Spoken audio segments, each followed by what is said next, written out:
In the polished halls of the Galactic Council spire, everything was silence and silver. Glass corridors arched over stars' capes, shimmering with the light of 100 worlds, and the voice of Earth's lead diplomat echoed in the chamber with a calm determination that belied the tension under his skin. "We came in peace," he said, hands folded, palms visible, tone deliberate. "We asked the same." Across from him sat the Valari High Arbiter, a creature draped in neural silk, its elongated skull pulsing with faint psychic ripples. Its eyes, black voids framed in gold filaments, didn't blink. Around it, representatives from the core civilizations shifted subtly, antennae twitching, gills flexing, bioluminescent markings flashing in silent languages. Only the humans stood still. Ambassador Arjun Singh adjusted his stance ever so slightly. He had spent 7 years among these species, learning when to speak and when to hold breath. The council's mood was sharp, volatile. This meeting had not gone as expected. Without warning, the lights dimmed. A chime rang through the chamber, clear and cold. Security drones detached from the walls and repositioned themselves. Something was happening. Singh frowned, checking his wrist device. No alerts, no movement from Earth's mission. The Valari Arbiter stood. "In the interest of galactic peace," it said, voice resonating in layered harmonics, "Earth's diplomats have been found in violation of Council Statute 14-91. Unauthorized neurointerference and aggressive diplomatic posturing. Sentence: immediate execution." Singh's mouth opened, but words died behind his teeth. Around him, the human delegation rose to protest, but the drones were faster. Beams of dull violet light struck them, silent, clean. For diplomats collapsed, lifeless. Singh didn't feel the beam. He watched it find him, slow and final. And in the last instant before darkness, he understood something no human had wanted to believe. This had never been a negotiation. News reached Earth in fragments, but the images were undeniable.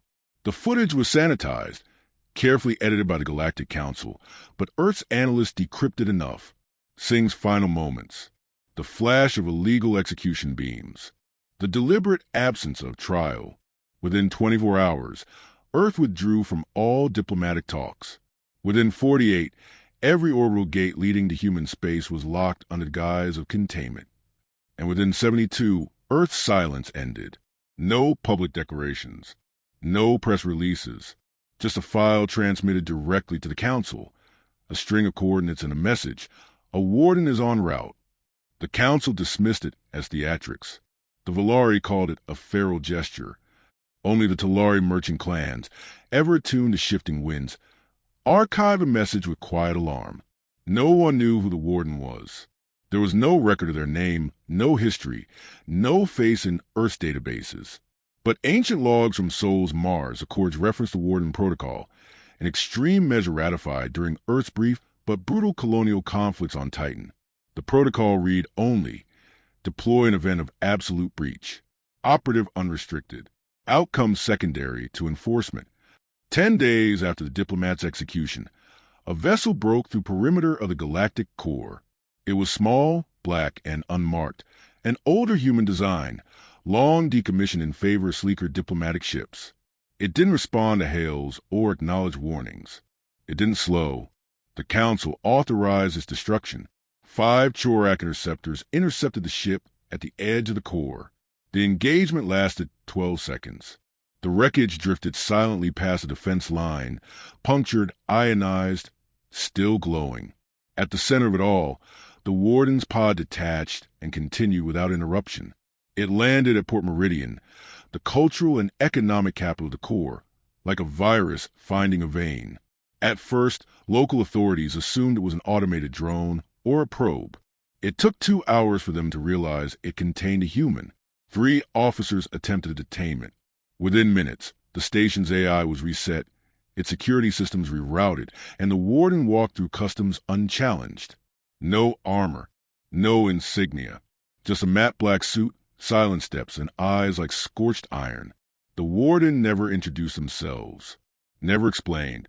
They carried only a small case, biometric locked, and a device shaped like an old Earth coin, etched with the ancient Latin, Fiat Iustitia Rut Caelum, let Justice be done though the heavens fall.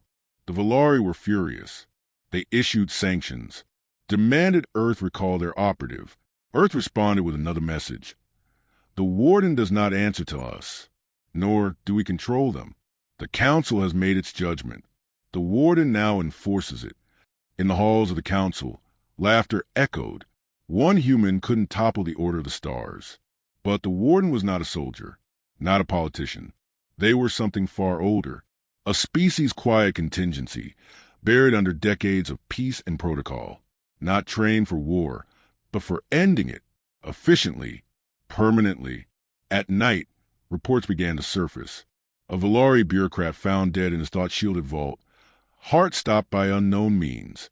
A Chorak warsmith interrogated and erased, both physically and digitally, from the Corps' databanks. A Tolari information broker went missing after meeting the Warden. He reappeared days later, speaking only in whispers, unwilling to say what he had seen. And everywhere the Warden went, they left only one thing behind: fragments of truth, evidence that the execution of Earth's diplomats had been more than a misstep. It had been premeditated, manufactured, orchestrated. The Galactic Lords had made a decision, and Earth had made theirs. But now, the Warden had arrived, and judgment had begun. Port Meridian did not sleep. It pulsed with the constant motion of interstellar life, orbital ferries, translucent merchant vessels, creatures moving in patterns no human eye could fully follow. Yet when the Warden walked its thoroughfares, silence coalesced in their wake, not out of reverence, but recognition.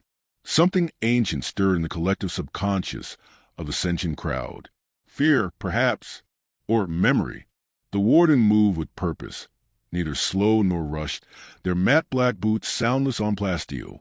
A biometric tag in their pocket blinked green as they passed a checkpoint designed to stop Class A fugitives. A Tolari customs officer glanced at the scanner, frowned, and decided not to look twice. Instinct overrode curiosity. Every step was calculated, every gaze ignored. In the absence of name, insignia, or title, the Warden was becoming a myth before their mission had even begun.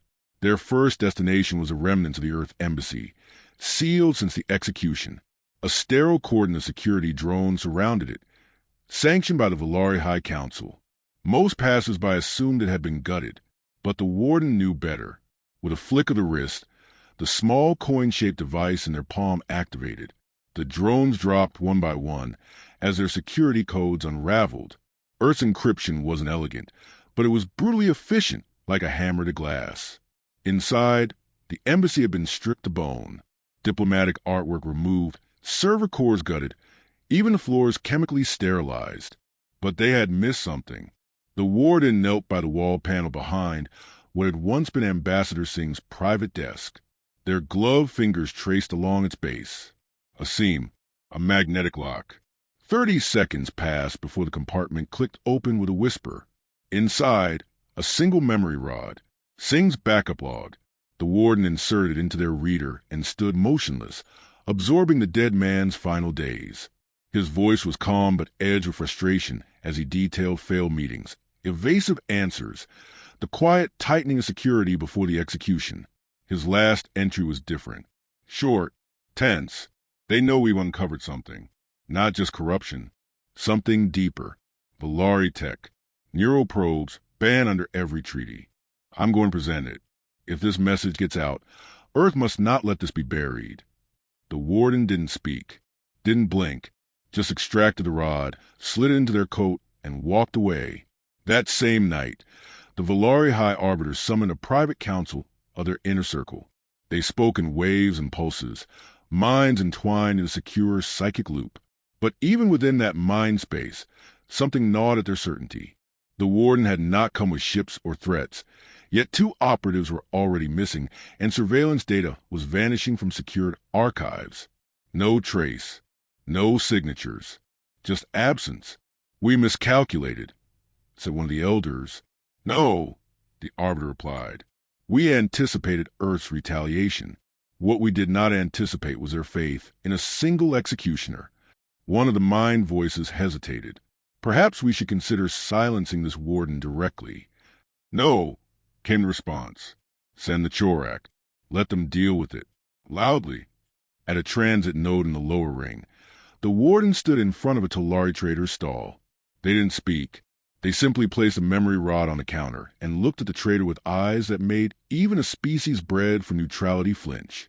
I want access to the central archive, the warden said. The Tolari blinked 3 inner lids. That's off limits. Even to... The warden placed a second object beside the rod, a military-grade decryption shard, encoded with Earth's clearance signature. The trader swallowed, then nodded. Information flowed.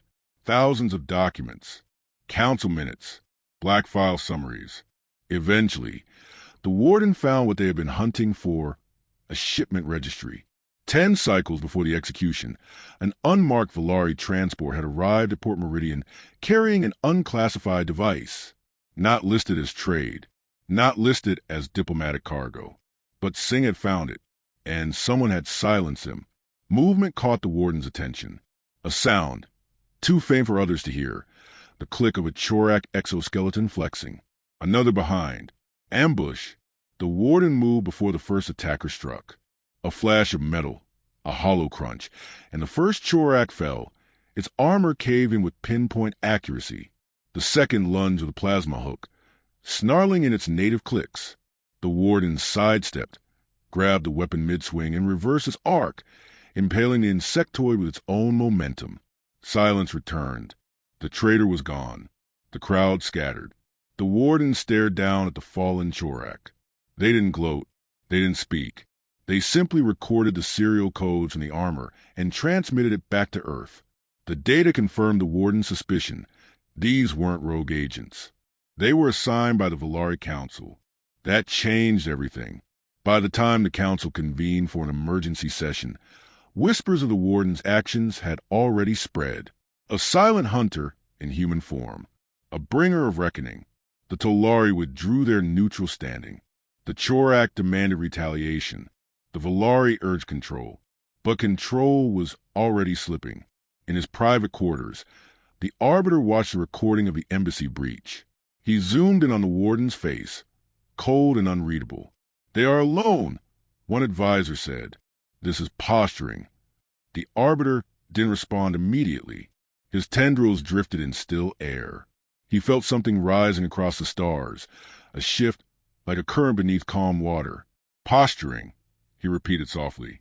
"No, this is what humanity sends when they've stopped posturing." He turned off the display. Outside, the stars pulsed on, unaware of what was coming. Or perhaps, like the Arbiter, they had already begun to understand. The dreadnought loomed in orbit above a crimson moon, its hull plated with living alloy and bristling with Chorak weaponry. It was a mobile fortress, a show of power meant to intimidate dissenters and impress allies. It had never known defeat. That changed in less than 5 minutes. The warden approached in silence. No fleet, no backup. A stealth insertion pod folded from a courier shell, too small for radar, too fast for interception. The ship's hull barely registered the impact before the pod split open, releasing a solitary figure into the corridor with a hiss of vapor and cold. Within seconds, 3 Chorak guards lay unconscious. The warden moved with unerring efficiency, bypassing alarms, scrambling cameras, disabling power in targeted sectors. Each motion was precise, economical, a scalpel through a war machine. No unnecessary bloodshed, but no mercy either. They reached the command bridge without alerting a single crew-wide protocol. The Chorak captain, bred for battle and covered in sacred carapace markings, rose with confusion fading into rage. "You trespass sacred territory," it snarled in its click-heavy tongue. The warden tossed a data shard onto the floor between them. It projected a holoimage. The 2 dead Chorak assassins from Port Meridian, their armor marked with the same insignia worn by the captain's guards. Then another image, classified logs connecting the dreadnought to illegal surveillance operations on Earth's embassy. "You will transmit these logs to Galactic Council," the warden said, voice level, each word landing like an executioner's bell. "You will state the truth. Then you will scuttle this ship." The captain lunged instead, claws extended. The warden stepped aside, delivered a single, crushing blow to the creature's thorax, and caught its weapon as it fell. Not dead, just silenced. A reminder, not a corpse. 20 minutes later, a coded signal reached the Council's central comm grid. The Chorak dreadnought, once a symbol of dominance, was drifting in self-destruct countdown, its bridge sealed, its message playing on loop. The Warden didn't wait for acknowledgement. They vanished before the explosion registered. At the Council spire, chaos simmered. The Valari demanded immediate retaliation. The Chorak screamed betrayal. The Talari quietly increased their internal security, while their merchant fleets turned away from trade lanes that passed near Earth. The illusion of unity cracked, then splintered. No one said it aloud, but the question rippled through every chamber and corridor. Had humanity just declared war? The Warden wasn't a name. It was a role, a protocol, a title passed, not chosen. Decades ago, Earth had been at the brink of civil collapse. Internal factions, rogue colonies, corporate militaries acting like governments. When diplomacy failed, Earth's Council created the Warden Protocol to identify and train individuals who could act where courts and armies could not. Operatives without ties, without public identity, trained in ethics, psychology, diplomacy, and enforcement. Their mission was not victory. It was finality. The current Warden had been born in silence and forged in deep shadow. Records of their training were sealed under 5 sovereign codes. Not even Earth's president knew their face. They answered only to necessity.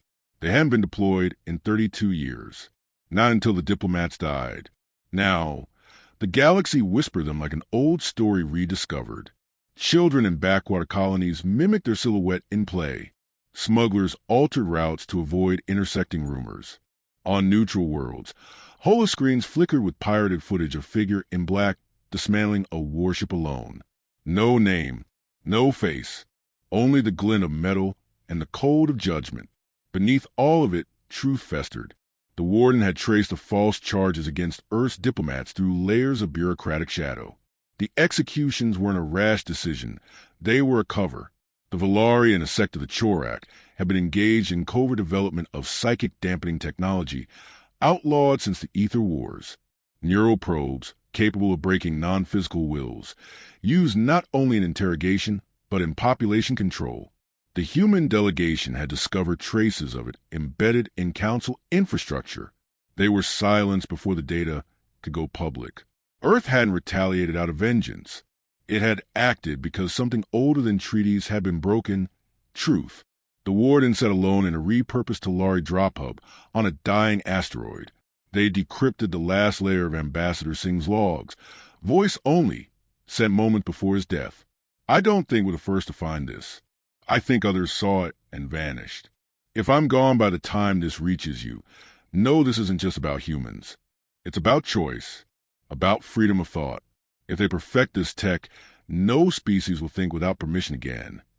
The message ended in static. The Warden's gaze lingered on the void beyond the viewport. No stars moved out there, only consequence. They activated their communicator. Transmission to Earth Command. Confirm Valari Chorak Neural Probe Network. Primary objective shifting. Target no longer containment. Target is systemic exposure and dismantlement. Receive, came the voice from Earth. Confirm need for reinforcements? No, the Warden replied. This ends with me. On the edges of the galactic core, where high civilization blurred into raw frontier, the Valari began relocating critical assets. Black vaults, memory banks, biological caches. They didn't admit fear. They spoke in terms of strategy, of consolidation. But in their deepest archives, they began purging records, erasing links, deleting trials, collapsing projects before the Warden could reach them. It wouldn't be enough. Already, their lives were unraveling and the galaxy was watching. The Warden had moved beyond vengeance. Now, it was justice that followed. The Council spire stood as a monument to galactic unity, but within its obsidian chambers, silence had become its most frequent occupant. Delegates arrived wrapped in caution, their entourages trimmed to minimal presence, their eyes scanning shadows more than screens. Security protocols doubled, then tripled, Surveillance systems have been re-engineered with fail-safes designed to detect anomalies not yet defined. And still, no one could predict the Warden's next step, because they weren't a step ahead. They were beneath the Council's feet. In a sublevel one sealed during the Ether Wars, the Warden moved between conduits and collapsed server spires, tracing lines of code not meant to be accessed. The Valari had stored their raw experimental data here, assuming its physical isolation would be deterrent enough. It hadn't occurred to them that someone might enter through the geological fault under the foundations, climbing blind through a kilometer of collapsed stone and vacuum-frozen tunnels. Every scrap of information pulled from the black-stained servers revealed the scale of what had been hidden. Thousands of recorded tests on sentient species, most unregistered, vanished from border colonies. Neural override sequences, memory loopings, language suppression protocols designed to leave a creature fluent only in submission, not just a weapon, a philosophy of control. The Warden uploaded every file to a decentralized Earth intelligence node. Simultaneously, the information burst into Galactic data stream, routed through Talari merchant archives, Vecri academic servers, and even outlaw pirate feeds. Untraceable, unstoppable. By the time the Council's crisis response team descended into the depth of Spire, the chamber was already empty. The Warden was gone, but the truth remained. Across the galactic core, uprisings sparked not wars but reckonings. Small species long under Council pressure began broadcasting their own testimonies. Declassified reports confirmed patterns of exploitation previously dismissed as conspiracy. The balance of power shifted from centralized fear to distributed fury. And still, the Warden pressed forward, deeper into the heart of the Council's rot. The Valari High Arbiter convened one final closed session. Only 12 voices remained. Leaders of the dominant Council species, joined in desperation more than trust. Their consensus was grim. The Warden had become an existential threat, not just to them, but to the structure they had so carefully built over generations. If they could not control the story, they would lose the stars. "We underestimated Earth," hissed the Chorak commander. "They trained one of their own to do what our entire species hesitates to attempt." "It's not Earth," the Arbiter corrected. "It's this one human, this Warden. Earth merely released a blade. This creature chooses where it cuts." A decision was made. A fleet was assembled, not military, but assassins, spies, memory walkers, and void sorcerers. Tools the Council hadn't acknowledged for centuries. Each sworn to silence, their mission sealed behind mind locks that would erase the command if captured. They never found the Warden, but the Warden found them, in a cratered ruin on a forgotten moon. Their bodies were discovered days later, not torn or dismembered, merely still. Every implant melted, every neural thread severed without trauma. It was not violence. It was a message. The Warden didn't kill unless necessary. But when they did, it meant something. Meanwhile, Earth remained silent. They issued no claims of victory, no calls for justice. Their stance was clear. The Warden would act until the Council came clean, until reparations were offered, until reform, not as a gesture, but as a structure, was established. The galaxy waited. The Valari broke first. In a rare public address, the High Arbiter's hologram shimmered across neutral space. Its voice had lost its echo. It no longer layered thought into every phrase. It spoke plainly. The actions taken against Earth were unjust. The executions were illegal. The data reveals truths that must not be buried. We accept accountability. The Chorak withdrew from Council affairs within an hour. The Talari followed a day later, issuing a quiet apology to Earth and freezing all cooperative tech programs with the Valari. No one saw the Warden after that. No broadcasts. No sightings. Only stories. One tale said they returned to Earth, face never shown, name never spoken, disappearing into a city they'd never belonged to. Another claimed they stayed in the outer fringe, watching, waiting. Some said they died in the void, fulfilling their last directive. Earth never confirmed. Because some truths are sharper when unspoken. The Council was rebuilt, not entirely, but fundamentally. Oversight committees formed with representatives from species once silenced. Anti-psionic weapons were banned anew, this time enforced by neutral enforcers. Earth, without demanding, was offered a permanent seat on the High Circle. They declined, sending only a liaison. In the void beyond system and sector, a satellite drifts. No engines, no beacon, just a metal coin, etched in Latin, spinning endlessly. Fiat iustitia rit caelum. Let justice be done, though the heavens fall.